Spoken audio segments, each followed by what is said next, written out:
I didn't know Arabic, but in Kuwait, most people speak English, so you'll be fine. And like especially in shops, if you're going to shopping malls and like convenience stores, most of the workers there will speak English. Hello there! If you're here, then you're interested in teaching in Kuwait or you have a family member moving to Kuwait. And I made this video just for you. I hope you guys enjoy it. Me and 3 other teachers just gabbing about life in Kuwait. Enjoy!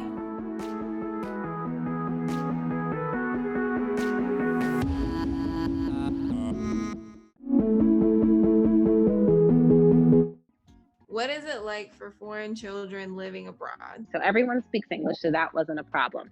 And then the other thing with Kuwait that I loved was you see children of all different colors because they are very fair-skinned Kuwaitis. There are Kuwaitis that were darker than me. So my son didn't have any problems with bullying. A lot of his friends were from like tons of different countries. So he had all different friends. We never had any issues with that. He was invited to birthday parties, which are amazing, by the way. And so never any issues there. And our school was very diverse anyway. But even just among the Kuwaiti children, they come in all different colors. And so I think your daughter would fit in just fine. The kids, they're kids, you know, they play together. They're very resilient. And so I never had any worry. I worried before I got there, but once I got there, he made friends all over the place. But there's tons of activities for kids. And even if he didn't have anyone to play with, we would just go to the mall to like one of the little arcade areas or to the amusement park. And he loved like zip lining through, you know, the mall and doing all those kinds of things. So I never had any worry about him being bullied at all.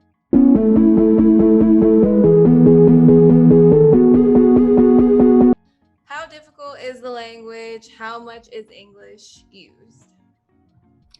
Yeah, it's impossible. It's such a hard language. I have tried.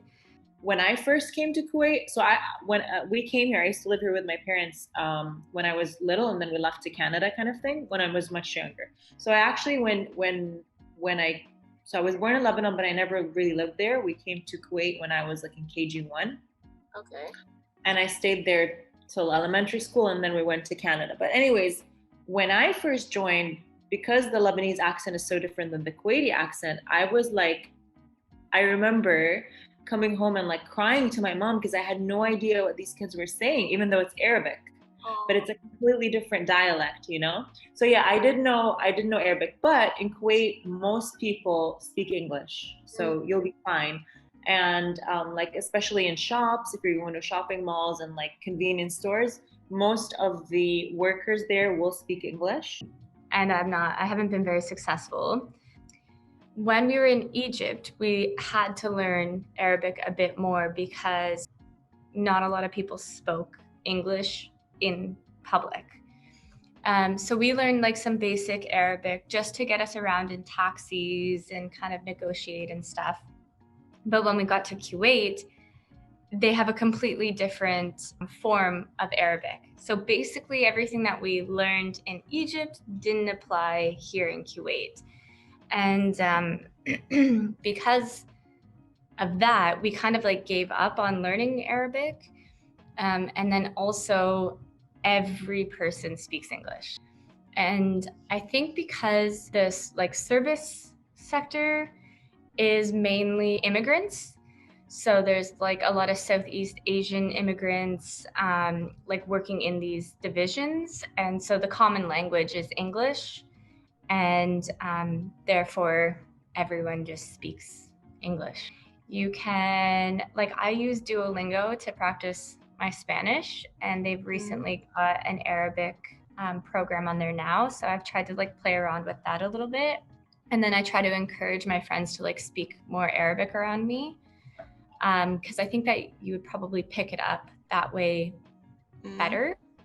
But yeah, if that's like something that you're interested in, you could definitely make that happen. You'll kind of like get the hang of sort of some words here and there, like the frequently used words, and like kids find it funny when you use those words here and then, like they find it relatable.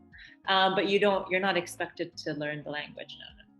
that was the difficulty of, I wanted my son to learn Arabic more, but everybody spoke English.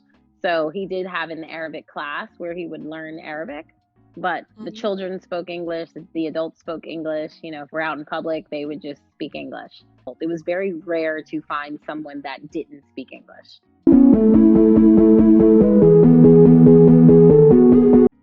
Ease of travel in Kuwait. So, I would take taxis, and no, you can find, like, anyone can give you the number to a reputable taxi driver. It's very safe. I never had a problem with anything there. Just a really quick story. One day, Caleb and I were walking, and a guy in a Range Rover drove into the back of someone in a Bentley. So, I'm from New Jersey. So at home, that would be like a major issue. Like, oh my gosh, you just hit my Bentley. And the first thing the guys did was shake hands and hug each other. And I was like, oh my gosh, thank you. Because I'm sitting there with Caleb and I'm like, anywhere else, they'd be like fighting. And then they just started talking and they checked each other's car out. And, before they drove away, they shook and hugged each other again, like the one handshake, the one arm around you. So, for me, that was like a wow moment of like, this is a very respectful culture. And because I could never have imagined that would have happened anywhere else. So, and I had drivers that I had two drivers that I depended on. And so what was really great was my one driver, if he wasn't available, he would call like his friend, or he'd be like, this person's going to come get you. And that's their livelihood. And, if you do commit a crime there, the punishment is harsh. So people don't do anything.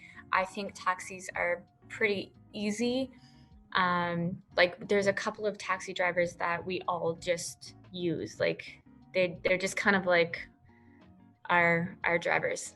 They're awesome, and we like to try to support them as well, and give them like business. I find it more convenient to have a driver because I don't go out that much. Now, for you guys, because you do have a kid, it might be more convenient to have a car. You can test it out for the first part. Leasing is a thing here. Renting is a thing. So you can lease a car, you can rent a car. You don't need to buy a car. And they do have special rates for teachers. There's some companies that will have special rates for teachers. Yeah. Once you get your license, you can lease a car.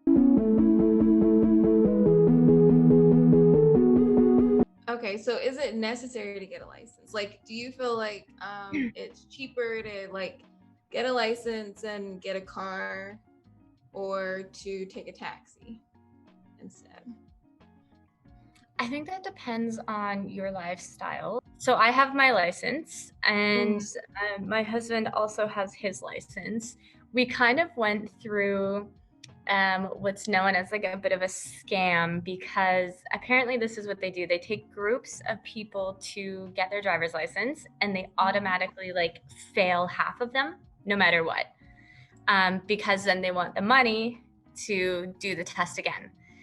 So the first time we went, swear, half of us failed and half of us passed. And it was hilarious because Isaac did like a really good parallel park. I think he like hit the edge like so gently, and the guy failed him. But then another one of the people who we went with like totally messed it up, just smashed everything. And she had got her license. So it's kind of like, it just is what it is. And we went back on our second time, and we both got our licenses that time. It was like a pretty easy process as well. I'm not sure like how it works if you already. No, it's easier to just do the test here. You'll go and you'll do like the written test, just like practicing the rules of the road kind of thing. And in that same day, you'll do your driving test. So there's no, like in Canada, we have a period of time. Like you get your first class license, which you have to have like a driver with you, but you know all the rules of the road, and you have to do this for like a year. And then after the year of practice, you can go and do your actual driving test. And then if you pass that, you're licensed to drive alone. But here you do the written part and the driving part in the same day. I have my license. I got it when I first came here. I lucked out because I don't know how this happened. There's this thing in Kuwait called wasta. Okay. You'll come to learn this word very fast. It means I don't know. I don't know if it has an equivalent in the Western world, but it means getting things done faster because you know someone. Okay. All right. So that's a big, big, big thing here. It's part of the culture here. And apparently, like when I first joined, the school that I was at had WASTA. Like they knew someone in the DMV and they could get driving licenses for the teachers. So I was able to get my license like that. I didn't even have to do a driving test. They just kind of looked at the Canadian license and they were like, okay. They put me in a car and I fake, like it wasn't even a driving test because it was so simple, but like anyways, I got my license. But I have a phobia of driving on highways. Kuwait is all highways. A lot of it is highways. So I don't drive. I have it's much more convenient for me to take a taxi, but that's only because I'm a very nervous driver. Most people here drive and it's fine. Is it crazy? Depends on the time. Like if it's a weekend, yeah, it's gonna be busy and crazy, and people. If it's like late at night, people drive fast. Like, you know, you have those crazy drivers late at night.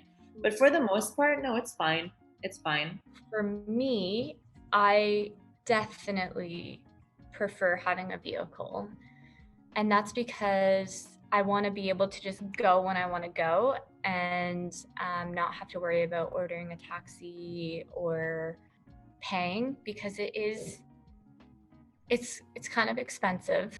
I would say maybe it's like $10 each way to go grocery shopping. So it's like maybe 2 KD. So I think that like converts to about $10. But you're looking at like, I don't know, say 18 to $20 just to go and get groceries. The other thing too is like I tutor a lot. So I want to have my own vehicle so that I can go and tutor. And then also just like going out on the weekends. It's just nice to have a vehicle. So like when you're driving around, do you use like Google Maps, or is it easy to get around and find things? Yeah, Okay. It is. I think like in any place in the beginning, you need to like orient yourself and figure out kind of what's up. But it's a pretty basic system. Like you have your main highways and then you have ring roads. And the closer you get to the city, the numbers get closer to 1, for example. So it's a pretty like basic system to navigate. There's only like 4 main highways. Like it's a really small city. And everything I think is within like 20-30 minutes driving. It's pretty cool. How do you feel about driving in Kuwait? Do you feel like it's made you a better driver? Do you like hold on to your prayer beads when you're driving? So coming from Egypt, I'm going to say that Kuwait is a breeze. Egypt is wild. It's the craziest driving I've ever experienced. I did not drive in Egypt, but just being in a car in Egypt was beyond. Like this, Kuwait's a lot more like back home where there's like structure. So like people have lanes and, you know, more people are using turning signals. It's still a bit fast, but I feel pretty comfortable driving in Kuwait. Yeah. Oh, don't forget to like and subscribe and share this video if you really, really like it. Thanks for watching.